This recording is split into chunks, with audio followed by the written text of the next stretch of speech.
Praey for the Gods has been in early access since January 2019, but it has been a long time since I've heard anything about the game. What struck me was how similar it was to Shadow of the Colossus, so I had to try it out for myself. In this Praey for the Gods impressions when Shadows of Colossus Meets Zelda Breath of the Wild video, I'm going to run through the survival elements, crafting system, and combat mechanics of the action-adventure survival game. This was developed and published by No Matter Studios. The full version of Praey for the Gods has been available on PC via Steam, Xbox One, PlayStation 4, and PlayStation 5 since December 15th. What is Praey for the Gods? Praey for the Gods is an open-world action-adventure survival game that draws inspiration from beloved titles like Shadow of the Colossus and The Legend of Zelda Breath of the Wild. Shadow of the Colossus is pretty much one of the best action-adventure games in the 2000s. Not only is it widely praised for its visual grandeur and intense musical score, but the combat itself is riveting and captivating. Oftentimes, every Colossi fight is a puzzle in itself. The challenge is to identify their corresponding weaknesses and find ways to hit those spots. These battle designs are well thought out, so you can't help but feel in awe while you're attempting to slay them. Praey for the Gods' combat style is similar. Depending on the boss encounter, you're going to have to scour the environment or study the creature to check for ways to make them vulnerable. But the game isn't all about tackling these mighty gods. You also need to survive the harsh winters, and this is where Legend of Zelda Breath of the Wild's influence comes in. You have to hunt for food and build resistance against the cold to remain alive on top of crafting your gear. Praey for the Gods is set on a lonely and abandoned frozen island where the only human being is you. Sure, notes are laying around here and there, but you don't come across the people they refer to or those who've written them. You'll encounter animals to hunt such as rabbits and boars and enemies who look like they've been possessed by otherworldly beings. As the sole hope of mankind, your goals are to determine the root cause behind the persistent brutal winters and to put an end to this catastrophe. Doing so will involve going against gods and liberating the sigils that they hold dear in their bodies.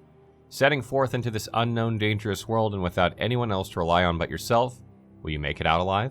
What Praey for the Gods does right is to convey a sense of loneliness because you learn about the travelers who came before you, but you never get the chance to meet them. This is exacerbated by how much of an open world the game really is. Snow can escalate into chilling blizzards that'll leave you breathless and vulnerable. Inhumans will all of a sudden appear from the ground.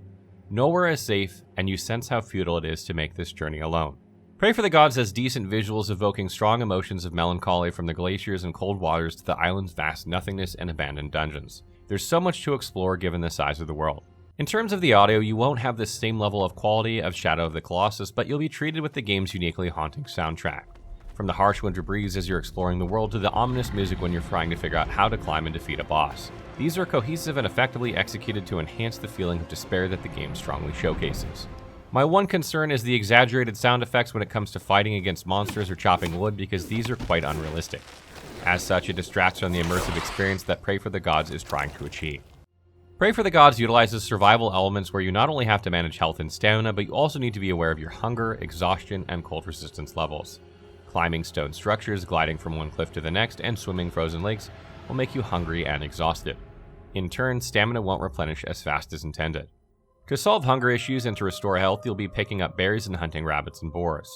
Their respective raw meats will have to be cooked at campfires that you can find scattered out in the open or situated in dungeons. To reduce exhaustion, you need to search for bedrolls to sleep in or to consume potions. In order to raise warmth to acceptable levels, you'll have to craft fires by first acquiring or chopping wood. You can then set this up anywhere. Upgrading your outfit also helps build cold resistance. If this goes down, your health and ability to aim when wielding a bow will be notably impacted. Additionally, totems increase your max health and stamina, so you should keep a lookout for these items. In theory, these Zelda Breath of the Wild-like mechanics work well considering the game's background and atmosphere. However, the execution isn't smooth so much that you can do away without it. In fact, there's a story difficulty setting to turn off these survival elements entirely if you wish. It feels like these were added to not only differentiate Praey for the Gods from Shadow of the Colossus, but also to add challenges to the game simply for the sake of it. More often than not, I find myself much more invested in the boss fights themselves on top of learning more about the fallen adventurers. Braving the winters is no easy task, but it's not necessary to constantly elevate your resistance to survive. For instance, you can opt to sleep once every few hours and still have enough stamina to climb high mountain peaks. There's no real incentive to go out of your way to hunt for resources. Rather than exploring the island because you want to discover its past and those who came before you, you're pushed to search for materials to repair your equipment. Gears such as swords, bows, and axes are incredibly delicate. This becomes annoying when you're in the middle of combat against a minor enemy when suddenly your weapon glows red, indicating that it's about to break. So you have to step aside for a few minutes to fix it, if you have enough materials at hand, or to switch to another weapon. Given how fragile these items are, I found it more efficient to loot them off enemies rather than crafting them from scratch. Plus, you'd have spare resources to repair the rest of your equipment. I hope that the developers will consider adding some much needed durability to these in future updates, especially in the early game. Overall, even if the crafting system is kept at a minimum, it's integral to your progression in terms of upgrading gear. Before we dive into the incredible boss designs and their subsequent combat mechanics, let's first talk about the encounters against minor enemies. While you're exploring the desolate world, you'll come across hostile creatures like undead soldiers, armored champions, and spirits. You'll have the option to avoid the fight entirely or to engage them in combat. As with most games, killing them is a good way to acquire additional equipment and resources. But the problem is the unnatural feeling that comes with the actual encounter. Not all of the controls register right away, so sometimes you have to keep spamming the attack button to successfully hit your targets. This becomes worse when the controller randomly disconnects from the game, so you have to restart it as a workaround. Furthermore, your weapons seem to be made out of flimsy cardboard material, which means that they don't have much weight necessary to deal enough damage. I also don't recommend wielding a bow because they don't work as intended. Imagine having to move close to your target to land your arrows even if the weapon is designed for long-range encounters, and still missing that same target. Praey for the Gods features several difficulties ranging from easy and normal to hard and legendary. They differ from one another based on the increased damage the player takes, as well as whether or not the cold will ultimately kill them. Additionally, you can raise the difficulty further by reducing the rate of your stamina regeneration by selecting Boost or Survival modes. Praey for the Gods shines when it comes to boss encounters, which are very engaging and exhilarating. The scale and magnitude of these colossal gods are incredible. Each of them is distinctly and meticulously designed to exhibit how intimidating they truly are. Figuring out their locations is straightforward. Simply follow the vortex markers on the map or observe the direction of the sky's light path. When you get to their lair, it's up to you to strategize, scan the environment to gain an advantage, and utilize tools at your disposal. The game provides you with the opportunity to defeat these creatures however you like, since they require different tactics. Half of the fight is figuring out how to climb them in order to find and attack their weak spots, all while managing your stamina and grip strength. However, it's not as easy as it sounds, since you have to mash buttons at the right time to cling onto their fur, otherwise you'll be thrown to the ground where you'll have to start again. This can sometimes lead to frustration, but it's all part of the challenge.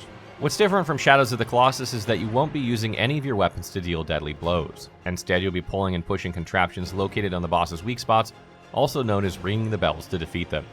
Overall, these fights are the backbone of the game, and the developers have done a great job in paying tribute to Shadow of the Colossus.